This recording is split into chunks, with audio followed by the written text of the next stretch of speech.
Cek cek, assalamualaikum warahmatullahi wabarakatuh. Semangat pagi teman-teman. Hari ini IHSG-nya turun lagi. Kemarin sempat hijau, sekarang merah. Jadi kalau dilihat dari awal setelah liburan, hijau, merah, merah, hijau, merah. Tapi ada satu hal yang konsisten, asingnya masih keluar terus. Hari ini 1,1 triliun ya. Dan top value BBRI, asingnya keluar lagi 200 miliar. BBCA sama masih keluar terus.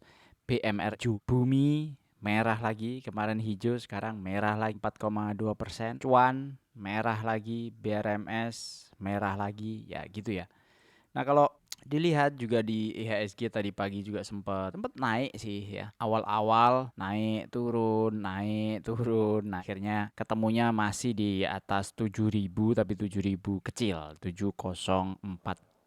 Ya, kenapa masih seperti itu? Ya, gimana ya? Dunia sedang tidak baik-baik saja. Ya, dengan kondisi yang ada ini semua orang wait and see, menunggu tiap hari bagaimana Trump, bagaimana Iran, bagaimana harga minyak, gimana transportasi, putaran ekonomi di seluruh dunia dipantau. Sebulan terakhir harga minyak sudah naik 44,9%. Untuk crude oil, Brent 38, kemudian batu bara sudah naik 12,08% sebulan terakhir. Dan banyak mineral-mineral yang lain juga pindah ke emas. Memang emas ada koreksi 13%. Silver pun juga pindah, duitnya itu pindah ke ini energi. Amat-amat harga CPO juga sebenarnya naik 14,3%. Jadi gini, kalau kita melihat kondisi coal misalnya, batu bara naik 12%. Ini efeknya di perusahaan itu direct impact-nya itu langsung. Nah, saya hari ini akan coba review Antam.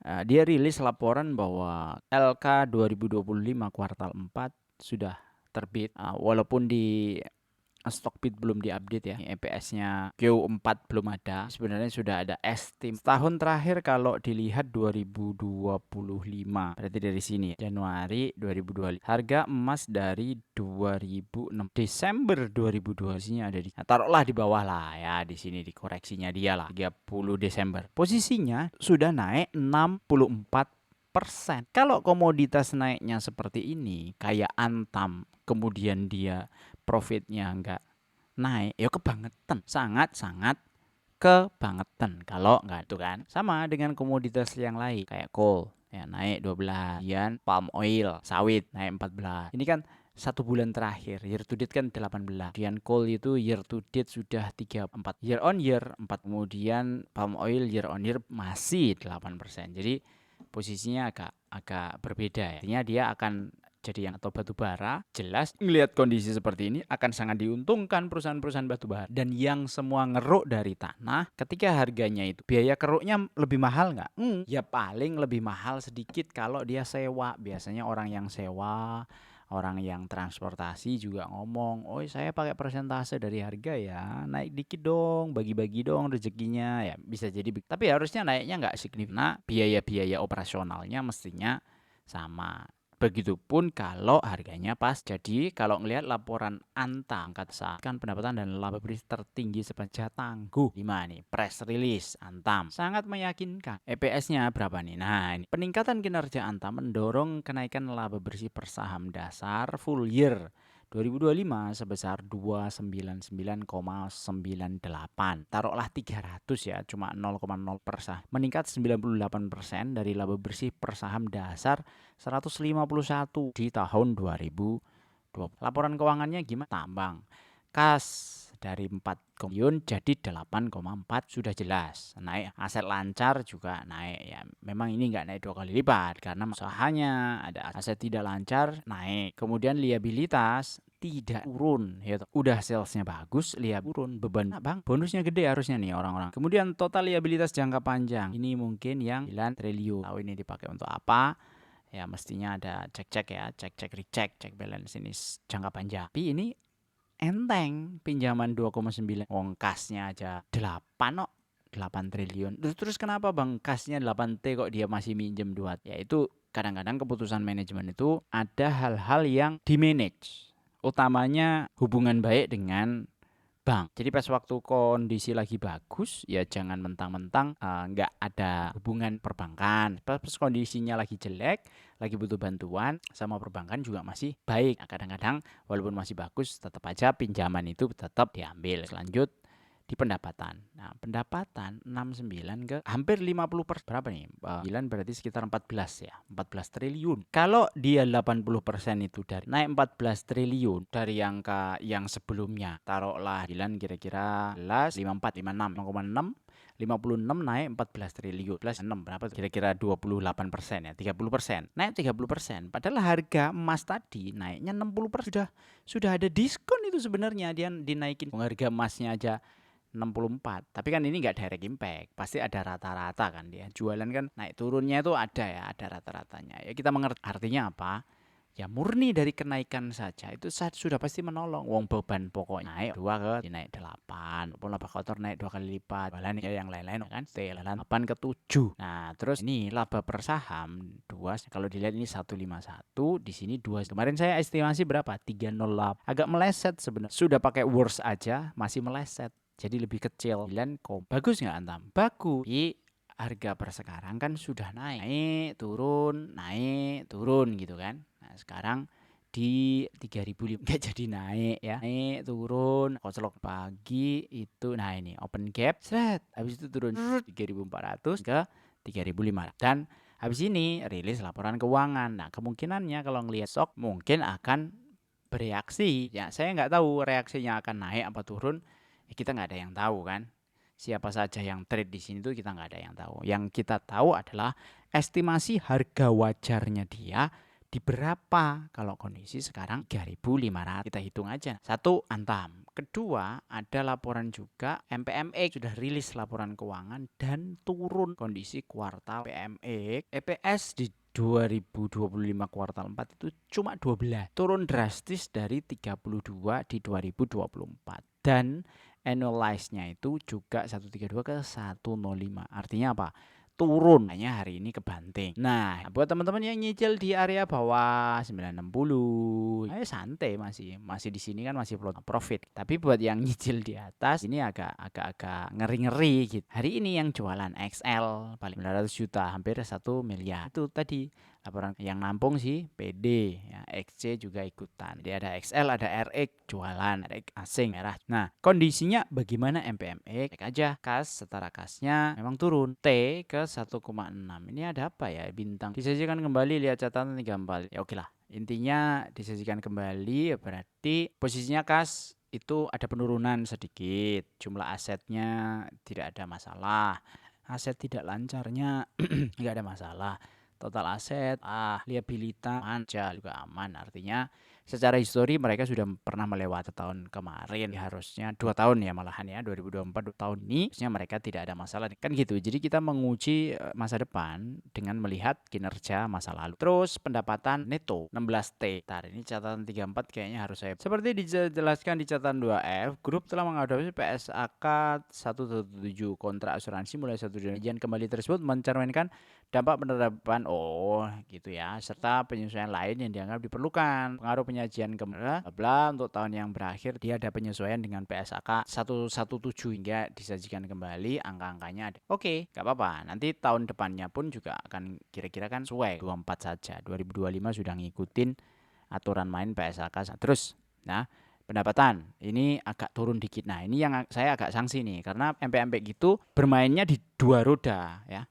Motor itu di tahun ini tahun 2025 ya alhamdulillah sebenarnya motor posisinya stay ya, jadi dia agak turun itu ya kinerjanya harusnya bisa ditingkatkan lagi lah. Tapi yang menarik adalah biaya pokok, jadi salesnya turun tapi laba bruto naik ya. Ini bagus nih, perusahaan yang seperti ini tuh laba usahanya agak turun memang karena ada beban ini juga ada yang ikutan. Tapi secara kinerja operasional ini bagus. Kalau kayak Antam tadi kan salesnya naik, harganya naik, pendapatan atau biaya-biaya yang ada di sini kan ikutan naik. Jadi wajar-wajar aja, nggak signifikan bahwa itu tuh kinerja operasional. Kalau saya menganggap kinerja operasional itu adalah operasional beneran, bahwa misalnya awalnya produksi itu untuk 100 kg emas kan bensin 1 liter jadi membutuhkan misalnya. Itu kinerja operasional yang meningkat karena cost per piecesnya terhadap sebuah produk itu jadi turun. Tapi kalau harganya awal jadi 1.500, kemudian manufacturing cost-nya itu awalnya 500, 600, so aja as is, as usual aja, dia ditolong oleh kenaikan harga. Nah, peran perusahaannya atau peran manajemennya apa? Itu yang harus dilihatkan, harus kelihatan sebagai manajemen. Kan. Terus dari laba usaha oke, turun dikit. Nah, ini laba tahun berjalan turun. Karena apa? Ada bagian atas rugi entitas asosiasi. Jadi sebenarnya kinerja operasionalnya ini menarik, tapi dia itu ada bagian rugi. Catatan 9. Kemudian laba dari neto yang operasi yang dilanjutkan juga berkurang. Cek Pak, saya belum catetin. Jadi ini saya go show saja sambil review, sambil saya mikir gitu ya. Habis kerja tadi, terus lanjut aja. Ini sambil mikir berarti. Oh, ini ada Mitra Pinastika Ren. Ini persentase kepemilikannya 50%. Ini labanya turunnya drastis ya, 38 ke 18 ya, yang rental. Ya memang namanya rental sekarang memang agak susah. Terus finance rugi pendapatan. Ini ya rugi nih finance. Kerugian atas rugi neto 40%. Awalnya 2024 rugi 113 miliar, ini ruginya nambah 174. Tapi biasanya gini, finance itu apple to apple atau bundling dengan jualannya dia. Jadi kalau finance-nya rugi, belum tentu sebenarnya secara entitas asosiasi kalau itu dilepas kinerja perusahaan akan jadi meningkat, belum tentu. Kenapa? Karena orang beli motor itu butuh pembiayaan. Nah, kalau finance itu ada di dia sendiri, itu lebih independen. Mau setting bunga berapa, margin berapa, itu lebih independen. Jadi orang tetap beli motor, walaupun secara finansial, finance itu nggak BEP, maksudnya itu nggak untung gitu loh, karena pendapatannya cuma 1 triliun. Ini saya nggak tahu ya cara ngitungnya dia bagaimana, tapi kan gini, pendapatan 1 triliun, rugi sebelum pajak, rugi komprehensif, singkat gitu. cara apa ngitungnya, cost-nya mana gitu, kok tiba-tiba rugi? Apa saya yang salah baca? Tapi lihat di sini juga nggak ada. Saya liabilitas udah tinggal pendapatan rugi. Itu yang di-share ke MPM. Itu catatan 9. Kita kembali ke atas. Jadi overall kalau lihat mang ada beban tadi di ya rugi entitas asosiasi di financial ini kalau yang beban utamanya. Sehingga laba tahun berjalannya dari 572 miliar ke 400 dan laba persahamnya dari 105-nya agak yan ya, 30-an% bisa jadi 20 sekiannya tadi yang jualan hari ini. Wah, rugi kuartal 4. Biasanya baca berita kuartal 4 turun sekian puluh persen gitu. Tapi yang kan gini ya, 32 ke 12 turun 50% kuartal 4 versus kuartal 4. Padahal sebenarnya dia turun sekitar 20 sekian atau sampai. Buat kita investor, mau perusahaannya turun, mau perusahaannya naik, sebenarnya berapa sih bagian untuk kita kan gitu. Jadi kita tuh sebenarnya nggak peduli dia itu naik apa turun. Yang kita peduliin adalah berapa bagiannya untuk kita. Kalau dapat segini, sisa untuk kita itu berapa? Kita lihat BMX dan pertama MPX hari ini 980 turun 2, Antam 3000. Harga wajarnya berapa? MPX masih di 1007, Antam di 3300. Nah, terus jarak dengan harga wajar berapa? Kalau MPX 9,5%, Antam minus 4, sama-sama bulan Juni dia membagikan dividennya. Dan estimasinya kalau EPS 5, kemudian Antam itu 300 atau 299, tadi, dengan payout rasio 92% dan 100%, dia kemungkinannya untuk Antam harga sekarang dia akan bagi dividen 300. MPMX akan bagi dividen sekitar 9,9%. Masih menarik nggak sebenarnya? Masih menarik. Tapi kalau ngelihat technical model begini, kemudian buangannya hari ini juga agak banyak, belum tentu besok akan selesai. Tuh. Ini harus diuji lagi di bottom yang mana? Kira di sini lah ya, 950. Kalau ini jebol, ya bisa jadi turun lagi ke bawah, plus lagi ke 900. Nah, 920 itu udah kuat banget, udah beberapa kali diuji lah. Kalau itu jebol, ya bisa turun lagi ke bawah lagi karena pernah dia nyentuh itu 314, 312. Nah, ini murah banget. Anda bayangin kalau nyerok di angka 370 lah ya, di sini aja 300 November 2020 buat yang nyerok 368. Bayangin kalau sekarang ya, kalau dia bagi dividen 2023 2024 sehari, angkanya 370. Kita anggap aja 370. Berapa dividennya? 30%. Anda nyerok 1 miliar dapat 30%, 300 juta sebulan. Setahun. Nggak ngapa-ngapain. Nungguin gitu. Serok jebret, nah, tunggu aja. Habis itu bagi dividen 2021, 22 bagi lagi, 2023 bagi lagi, 2024 bagi lagi, 2025. Ah, ini 2024 aja cuma 115 loh. Pernah dia bagi dividennya 135. Pernah dia bagi dividennya 180.